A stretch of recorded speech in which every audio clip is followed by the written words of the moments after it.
Is there anything you feel that's important for directors or producers to hear right now in this space?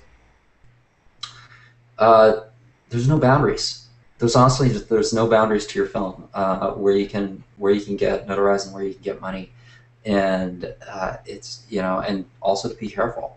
You know, Careful what you're saying, careful what you're doing, careful how you're interacting with the public. If you really want to make this movie work, if you want to make it a success, because as I said, celebrities, filmmakers, everyone's a lot more accessible these days in this new world.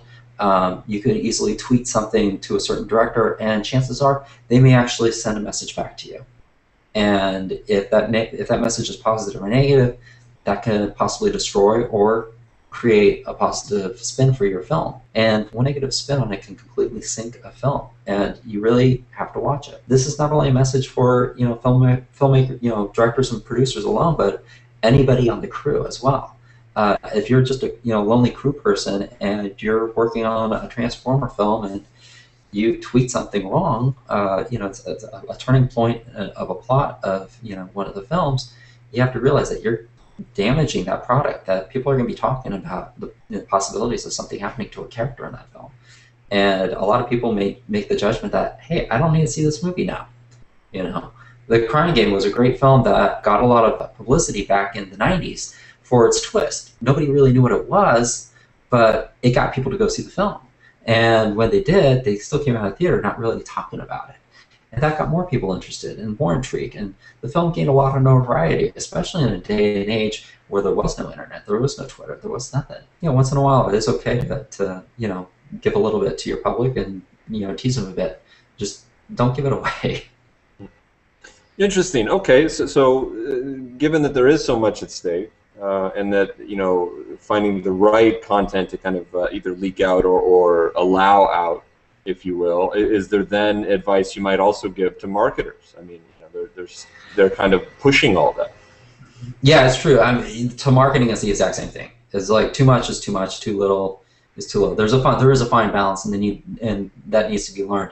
I had a friend of mine recently who banned seeing anything related to the new Skyfall film before it came out. Still imagery, any trailers, any commercials, and it was pretty hard, especially when you have a movie that has a $45 million Heineken backing for publicity to get out there, to not turn on a TV show or watch the sports and not get inundated with a beer commercial featuring James Bond.